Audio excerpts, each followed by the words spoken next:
Metamorphosis by Franz Kafka. Fans! Wow! Fans!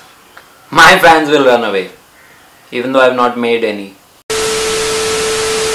Hello everyone, this is Kunal from Books Baatcheet. Welcome to my new video. Every single book that I talk about in this video, you can take it as a recommendation because these are the 5 best books that I read in 2022. I read around 40 to 41 books and I chose these 5. 5 are also a lot for me. First I thought I'll choose 3, but these were the titles that I felt genuinely need to be discussed in the video. I could have mentioned more titles, honorary mentions, more good books that I read last year, but I didn't want to flood this video with recommendations and overwhelm you people. Before I begin with the titles, I want you people to go down and comment right now about that one book that you read last year and liked it and you want me to read it. Go and comment now. You're done commenting? Let's start with the video then. Heads up, these titles are in a chronological order, like 1, 2, 3, 4, 5 best books that I read last year. I thought I should mention that.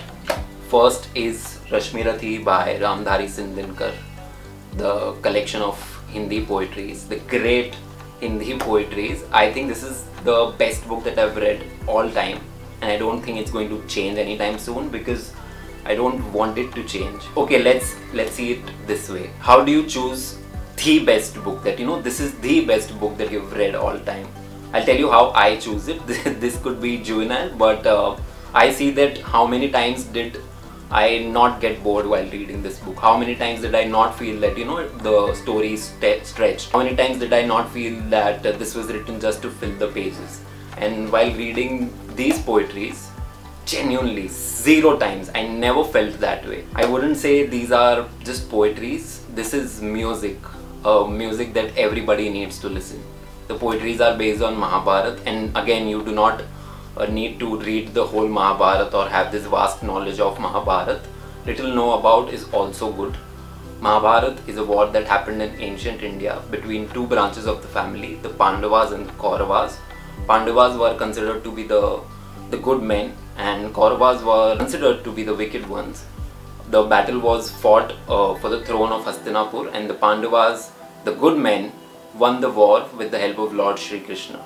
The poetries in this book are from the point of view of Karna. Karna, who fought from the side of the Kauravas. Karna was the son of Kunti, who is the mother of the Pandavas, but she wasn't married back then, hence she had to abandon Karna. Karna was a very good friend of Duryodhan, who was the eldest of the Kauravas. He trusted Karna, he saw potential in Karna. He made him the king of Anga, which is the present day Bihar or Bengal, I think. These poetries are from the point of view of Karna on how siding with Duryodhan, how he feels that siding with Duryodhan was correct. There are dialogues between Karna and Shri Krishna, between Krishna and Duryodhan, between Karna and Kunti, and I would consider myself as a conservative man. I would say I'm a devout Hindu and I do not like people meddling with my faith. Artists in today's time, they take this creative liberty to fictionalize our faith. I understand there's a creative liberty to an extent, but after a point where you are changing the whole narrative and the good person becomes the bad person and the bad person becomes the good person, I do not like that personally. But here I had to keep my ego aside because the book is very beautifully written. The poetries are very good, and I do not think Shri Dinkar had any notorious, I would like to believe that he did not have any notorious intention. The dialogue between Shri Krishna and Duryodhan, Krishna Ki Chetavani, which is very popularized by Piyush Mishra in the movie Gulal. That is trance, I would say. For the love of the language Hindi, I would suggest everyone to read this book, Rashmirathi, which is written in 1952. The second best book I read last year is The Bell Jar by Sylvia Plath. Largely autobiographical in nature, just with the change in the name of the people and the places. This is a story of Esther and Buddy. Esther being Sylvia and Buddy being Ted Hughes. This is a story of their relationship, their love story, how they came into relationship and how Ted used to treat Sylvia, how she was cheated multiple times, how her identity was was not neglected but had to be compromised. And in the story of Esther, it is shown that Buddy asked her to be a housewife after marriage, how he cheated on Esther multiple times, how he lied about him being a virgin even though he was not. If you all would ask me that is this the best book written out there? No. Is this a very good story, very good structured story? No, clearly not. I could have chosen any other book. The Bell Jar particularly has to be read as one of the events of Sylvia Plath's life. Her life that was this whirlpool of loneliness, we have to read it in that sense. She was diagnosed with clinical depression throughout her adult life. She has gone through ECT, she had insomnia, she had sleeping issues. She wrote this book in the midst of all the multiple suicide attempts she did. 1 month after this book being published in 1963, she committed suicide. So this book has to be read in that sense. It's not about the story, it's not about the writing, it's not about how well structured the story is. Esther, the character, and Sylvia herself, she's racist, she's homophobic, she is fatphobic, she has made nasty remarks against Indians, against Chinese people. She is clearly problematic, but it's not about that. She's at least being herself.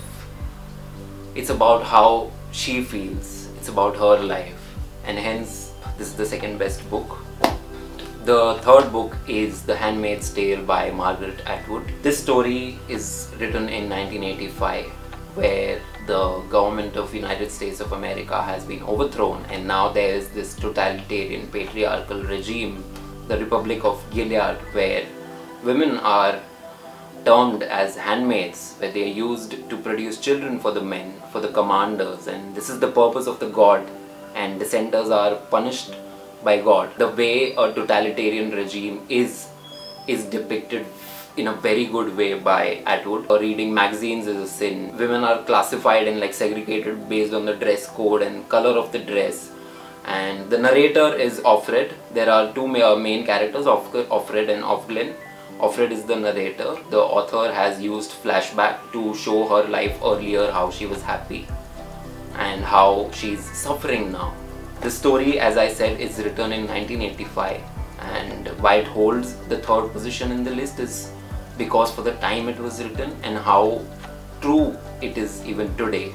Abortion rights are discussed in the US Parliament even today, and there are two sides to the story, as we are told, and one might argue that societies don't turn totalitarian overnight, but Margaret Atwood had said that she has not written anything that has not happened.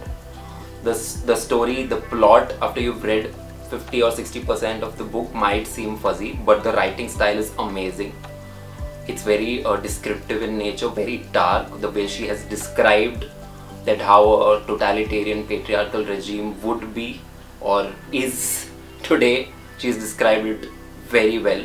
Read this to see a reflection of the dark society that the author could foresee in 1985. Next is Metamorphosis by Franz Kafka, written in 1915.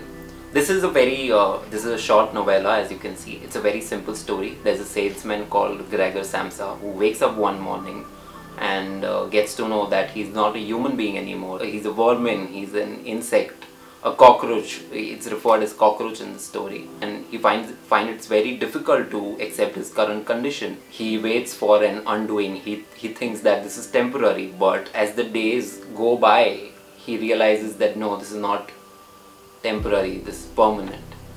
And this is the simple story. As you dig deeper, the underlying themes are isolation, alienation from your family, from the society, people at your workplace. He's always reminded that how his boss might treat him now, how his family might treat him now, his family that he used to provide financial support to earlier now doesn't want him, doesn't like him, and he's a burden to his family. I would say this is a short story. This short story is existentialism at its best if the reader is all ready to feel the guilt and the feeling of uselessness. You know, there's a reason, there's a very specific reason why I'm obsessed with Franz Kafka. I'll talk about it in some other video. By the way, if you've liked the video till now, please leave a like and subscribe to the channel if you've not. I remember The writing is not very good, but since I was able to relate to it so much, I've mentioned it here. I still remember the page numbers. I remember noting them down. So page number 73, 78, 89. Apart from isolation, alienation, the themes are also responsibility of a human being in the society. How humans treat each other in the society. How the society sees you. Your worth in the society. Or is there any worth in the society? Are you worthy? Read the book to find out. The next is The Last White Man by Mohsin Hamid, written in 2022. Now I would like to say that there was a struggle for this position, for the 5th position, and I could have easily chosen any other book. The Bluest Eye by Toni Morrison, which I read last year, was also good. On Earth We Are Briefly Gorgeous by Ocean Vuong, that was also a good read. The reason why I chose this one is let's have a fair representation, and more than representation, I think this book is genuinely very good and his writing is actually good. Very good, and I thought that I should be discussing this book here. So the story is sort of similar, at least the opening sentence is similar to Metamorphosis. Anders, who's a white man in a white country, wakes up one morning and finds out that he's not white anymore. He's brown, which means he's a total shame. He's not himself.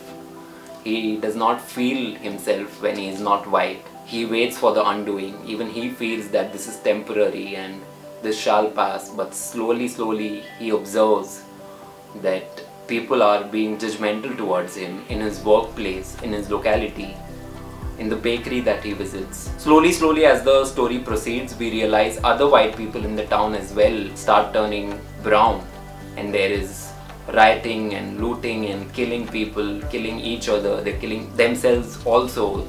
You know, parents are killing their children for turning brown. Even father of Anders was ashamed of his son. And this is a dystopian novel. It's written very well. The themes, I would say, is race, identity, privilege of being in the dominant section of the society, and what happens when the tables turn, and how brown people are discriminated in their society. The themes are that. I would say the writing is amazing, as I said, but the plot was, ending was clearly written in a hurry. The author could have written more, and I'm sure I wouldn't have gotten bored. He could have expanded on this subject because there's a lot to write, and the ending, as I said, I felt was written in a hurry. But other than that, I think this is the 5th best book that I read in the year 2022.